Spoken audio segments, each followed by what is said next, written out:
उत्तर सोलापूर तालुक्यातील कोंडी गावातील मराठा समाजाने रविवारी छत्रपती शिवाजी महाराजांना साक्ष ठेवून सामूहिक शपथ घेत यापुढे भाजप व त्यांच्या मित्रपक्षांना आम्ही लोकसभा निवडणुकीत मतदान करणार नाही. महाराष्ट्रातील मराठा आरक्षणाचा विषय अद्यापही मिटलेला नाही. मागे काही दिवसात मराठा संघर्ष योद्धा मनोज जरांगे पाटील यांनी राज्याचे उपमुख्यमंत्री देवेंद्र फडणवीस यांच्याबद्दल अपशब्द वापरल्याने बरेच राजकारण तापल्याचे पाहायला मिळाले. हा विषय सभागृहात गाजला. सभागृहात मनोज जरांगे पाटील यांची SIT चौकशी करण्याची मागणी करण्यात आली. दरम्यान आता यामुळे राज्यातील मराठा समाज आणखीनच पेटून उठलाय. सोलापूर जिल्ह्यातील उत्तर तालुक्यात असलेल्या शहरापासून 10 किलोमीटर अंतरावरील कोंडी या गावात मराठा समाजाने सामूहिक शपथ घेतली.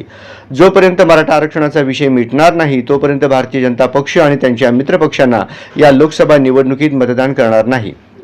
सोमनाथ राऊत म्हणाले, निवडणुका आल्या की मराठा समाजाला आरक्षणाचे गाजर दाखवले जाते आणि इलेक्शन झाले की पुन्हा त्यांचाच माणूस जनहित याचिका दाखल करून मराठा समाजाला आरक्षणापासून दूर ठेवतो. जोपर्यंत भाजपमध्ये देवेंद्र फडणवीस आहेत तोपर्यंत मराठा समाज भाजप आणि त्यांच्या मित्रपक्षांना मतदान करणार नाही असा निर्णय झाल्याचे सांगितले.